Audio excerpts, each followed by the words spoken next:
I said that leading up to it, the moment felt bigger than the music. The song with Kaylani is really, really cute. I can see you simple-minded ass bitches liking some shit like that, because it can only be you simple-minded ass bitches that will follow behind a bitch that's married, pregnant by another nigga, running around talking about she's a single mother of 4. Okay? It can only be y'all. Lizzo, big stupid hollering, wailing, Moby dickhead ass needs to shut the fuck up. All that hooping and hollering and yeah, now like bitch, I don't want to hear that shit. I hated that shit. I hated that fucking song. The song with Selena Gomez, I don't understand why y'all didn't push that first. My theory is that they put out all the trash songs first, so that by the time you heard the album, you didn't immediately turn that shit off. Like, that was the best of what the fuck they had. Because if they would have put out the other songs first, bitch, you really would have hit snooze on this shit. So, I think the song with Selena Gomez was good. Girl, pour your coffee, find a seat, and turn the volume all the way up, because we need to talk about Cardi B. Her new album, Am I the Drama? Just exposed the secret so deep. It's not just an album, it's a carefully constructed cover-up. And if you live for this kind of tea like I do, you better hit that subscribe button right now, because we drop a new video with fresh receipts every single day. The first clue that this whole thing is a PR fortress is a straight up disaster. This project became the first rap album in history to have 0 tracks chart on global Spotify by day 2. That's not a flop, sis. That's a distraction. Now you know it's bad when the music is silent, but the mess behind it is causing an earthquake. Cardi titled this album, Am I the Drama? And let me tell you, it's not a question, it's a confession. She needed this album to look like a victory, so she pulled the oldest trick in the book. It went platinum in less than 24 hours, and the streets immediately screamed, "The math ain't mathin'." She packed the album with old hits like Whoppin' Up, basically walking into the game with the score already decided. But this wasn't just cheating the charts, girl. This was her building the first wall of her PR fortress. She was so desperate for a win because behind the scenes, her entire life was imploding. She tried to sell us this fairy tale of leaving Offset for a happy, stable life with NFL star Stefon Diggs. She confirmed the pregnancy, all smiles, talking about feeling safe, while that man is literally the final boss of baby daddies. I'm gonna start right away with, because the rumors on the streets be talking. And so the latest rumor about you is that you are having a baby. And I want to know what, if anything, you want to share about that with the class. Well, yes, I am. I'm having a baby with my boyfriend, Stefon Diggs. Congratulations. While Cardi was hiding her bump, it turns out Stefon was running a buy one, get one special on paternity tests. There's a Lord Giselle with a 5-month-old, a Kate Benji with a 3-month-old, and rumors of another woman pregnant with twins. Child, I would rebrand as a motivational speaker in Ohio and never look back. The internet is ruthless, with one tweet summing it up perfectly.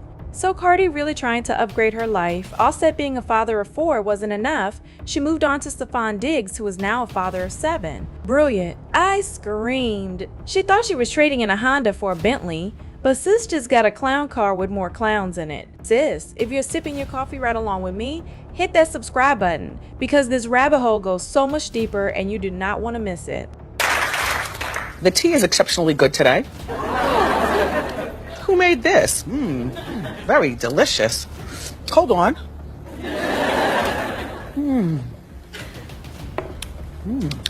Now, let's connect this chaos back to the album. The whole project is dripping with lyrics about betrayal. She has a whole track, Pretty and Petty, dedicated to dragging Bia, and she claims it's because Bia mentioned her kids. But here's the gag. What if the Bia diss was just the appetizer? What if the real poison was meant for women much closer to home? Remember that heartbreaking line, "How you texting bitches from my bed?" I shouldn't even be telling you this, but the streets have been whispering for years that one of those women was Saweetie, while she was dating Offset's own cousin Quavo. The two-faced treachery is breathtaking. The Bia beef is a perfect public distraction to hide the private pain of being betrayed by your own circle. And just when you think the fortress walls are high enough, Offset, her supposedly ex-husband, pops back up like a whack-a-mole. After weeks of posting, "Not mine," and "The devil is a liar," About Cardi's pregnancy, he suddenly does a 180 and now claims the baby is his and wants a DNA test. Now you know this man is not fighting for fatherhood, he's fighting for relevance and a check, especially with reports swirling that he's broke and tried to get alimony from Cardi. His chaos is another attack on her new narrative, making her album shield even more necessary. This is why the album feels so frantic. It's not a cohesive story. As one reviewer put it, it's got breakup songs, turn-up songs, and mall-friendly music all thrown together. It's not an album, it's a crisis management plan set to a beat. She's throwing everything at the wall, hoping one of these diss tracks will distract us from the fact that she's trapped with Offset 2.0, but this time with the bigger roster of baby mamas and even more public humiliation. Every track is another brick in the wall she's hiding behind. So here's the hidden meaning, the dark truth behind Am I the Drama. It was designed to be a shield. The instant platinum status was a lie, to cover up that the new music isn't hitting. The beef with Baya was a loud public smokescreen to distract from the Stefon Diggs baby mama explosion. The entire project is a desperate performance of power from a woman who has privately lost all control of her own story. She didn't just make an album, she built a fortress of drama to hide inside. So I gotta ask, bestie, is Cardi a mastermind who uses drama to her advantage? Or is she just a girl who can't stop picking the wrong men and creating her own storms? Let me know what you think in the comments. And if your jaw's on the floor like mine, you better hit that subscribe button. Because baby, this kettle stays boiling and we spill it all every single day. Cardi B loves drama. Cardi B is drama. Cardi B is a La Toxica, if we're gonna be real, right? When it comes to Cardi B and her relationship with Stefon Diggs, she knows that that's gonna bring on drama, right? You can't look at Stefon Diggs and not think it's gonna bring drama, right? I saw something from June saying that he had 3 women pregnant.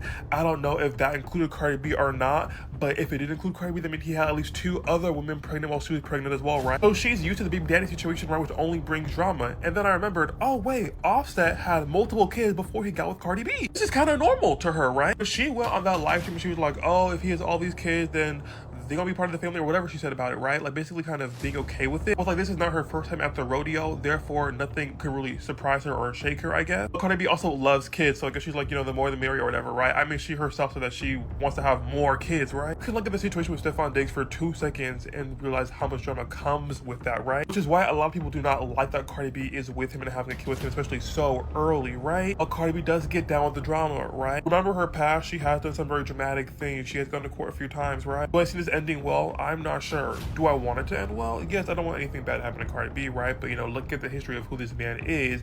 I don't see a lot of pleasing things coming out of it in the future, right?